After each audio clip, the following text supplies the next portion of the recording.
Hello. Hi. Hi, Joyce. This is filmmaker Joyce Wu, who's here at CAAMFest 2015 with her wonderful new film, She Lights Up Well. So I loved seeing this in the theater last night. And so tell me a little bit about the process of how you got to this point with She Lights Up Well. Oh, it's been long. It's been long and arduous. So 2 years ago, the funny thing is I'm used to saying everything first person plural because it sounds like I have a team behind me. I'm pretty much the team, my mother and I, so we. Hey Mom. Hi Mommy. So 2 years ago we pitched at Ready Set Pitch, which is a forum for filmmakers to pitch ideas for their projects. Right, and that was very special for you. It was. Yes, Imagine doing your pitch in front of a hotel ballroom full of like 200 people who for some reason on a Saturday morning decided it was something they'd be interested in seeing.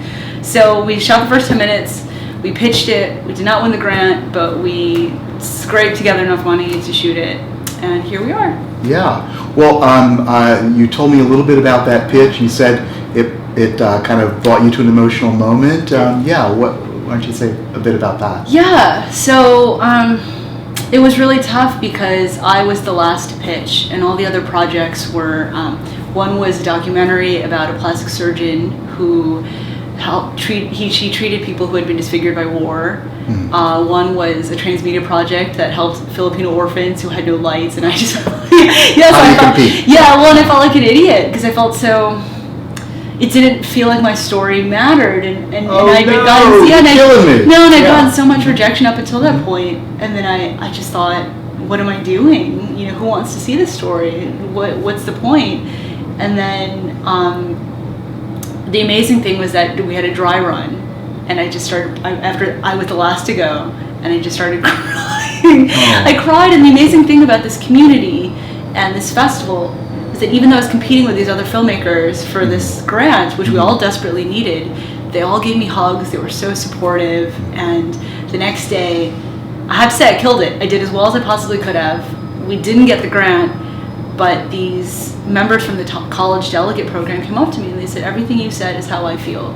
They wanted me to be their mentor. They wanted to take pictures with me, and I realized that it was important. And what did you say that got their attention? I think I talked a lot about how I didn't see anyone who looked like me on screen, and how I wanted my story to matter, and I wanted, to me the story, even though I deal a lot with issues of identity and Asian American identity, I think it wanted it to be a relatable story about, trying to find yourself, which is a pretty universal thing. I think that's what I saw when I saw Screaming in Asian. It was such a wonderful story. It just captured so many of the themes of being an Asian American in general, but of an actor. Being forced to do roles that were very stereotypical. That's happened to you? Oh yeah, absolutely. So and I didn't even get auditioned. But those are most of the things I got sent out for. And I didn't. People don't realize how hard it is to actually sell out.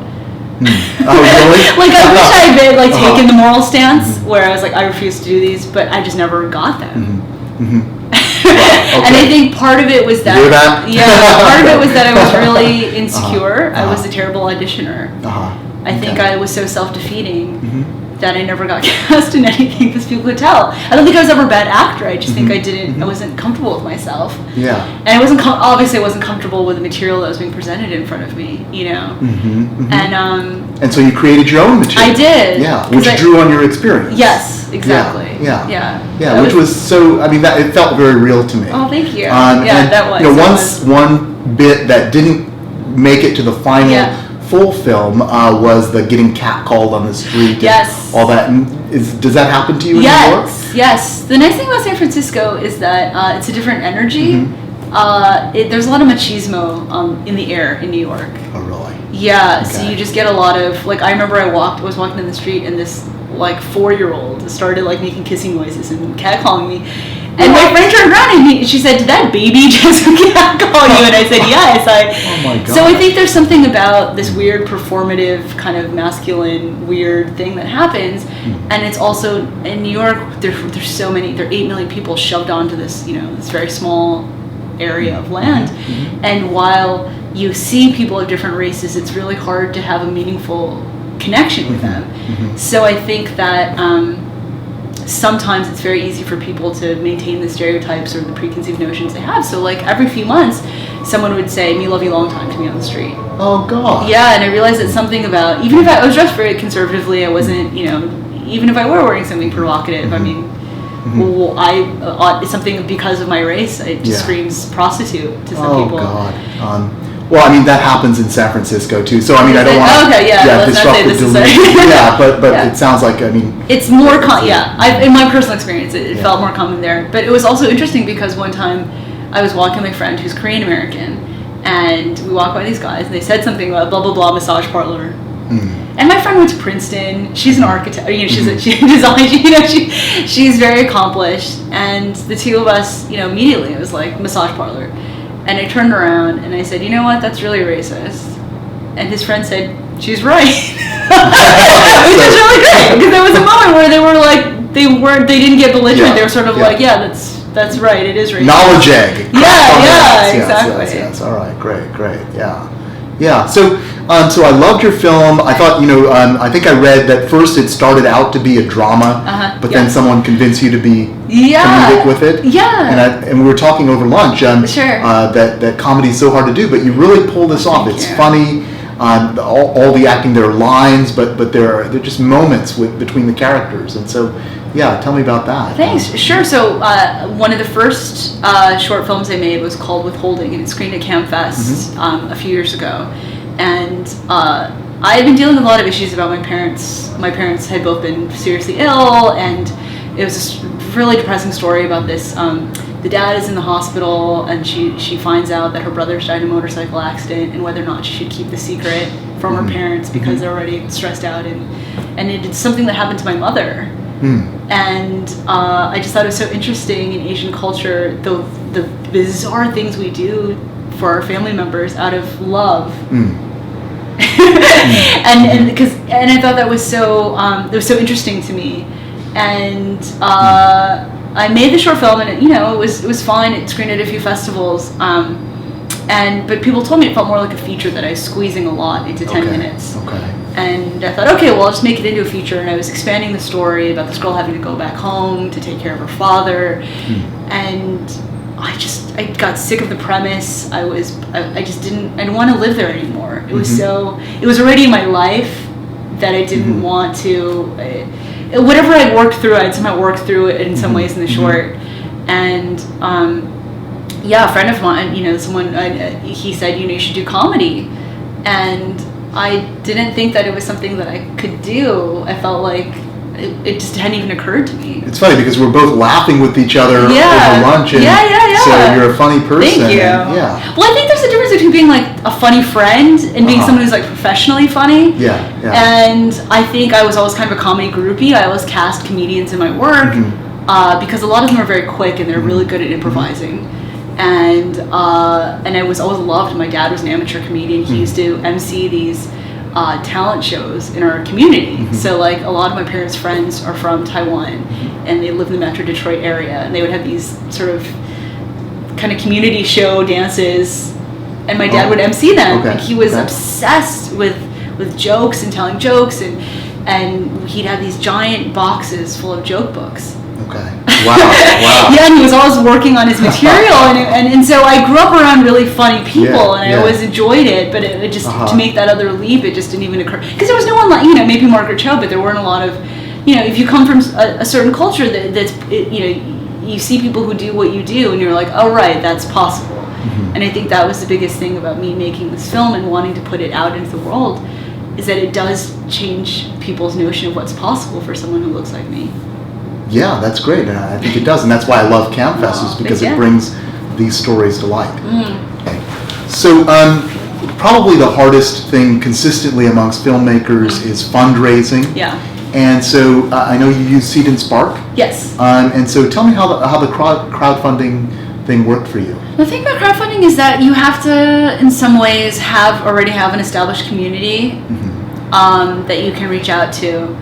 And in the end, if everyone's being truthful, you have to have some people who will bail you out if it doesn't succeed. Okay. So you have to have a backup plan. You do, absolutely. And I think I did it alone, and it's actually it's a full-time job. And it's exhausting. And so that part of it is, but you have to think of it as sort of, the hard thing is now it's become the litmus test. Like, do you have an audience for the film? Is whether or not, your crowdfunding campaign was successful, and whether or not, but it's just really hard. You're competing. Everyone, the money's the thing that people always need. Yeah, it seems like there's so much money out there, because I hear about all these crazy things, like the, this or that tech doodad or whatever, getting just millions of dollars, and and a lot of people doing good things with the money as well. True. But it's hard to. Yeah, I know. To still make that happen. It is. I met a man who runs a very successful private equity firm, very large one, and he said, "Oh, the issue now is that we can't find enough things to invest our hundreds of millions of dollars." What's your number again? Yeah, and it was really tough because right now we're still, even though it seems like everyone has a crowdfunding campaign, it's hard because people don't see the through line between their donation and seeing a change in what they really love, a physical thing. And so at least I made the movie. And for my mother, it was very important to honor the promise that we had made, not even delaying it any longer, but to say we told people we were going to make this movie, we have to do it. And so your mother she down the law there. She did, and it was really important because I was really discouraged, and I thought, well, what, and I think you do have a responsibility. Yay, Asian moms. Yeah, keep and I think that you have a responsibility to the people who have given you money to yes, you do, absolutely, to make the thing that you said you were going to make for yourself. If not for yourself, then for these people who want to see this thing. The difficulty is convincing strangers. I'm proud of the movie that I made, but it takes a lot of trust for a complete stranger to know that I can do it. Right. The second one, who knows if it'll be easier if someone's seen this movie, she knows what she's doing, or she can make a feature film, because I'd never made one before. Right. So there's a lot of trust. Right. So I know now your film is going to be streaming online, and maybe maybe you can tell me. Yeah, we're just trying to explore options. Hopefully, it'll be back on Seed and Spark, which also has a distribution wing. But hopefully iTunes and Amazon and Google Play, that's the plan, is to get it as widely available as possible, so anyone who wants to watch it can.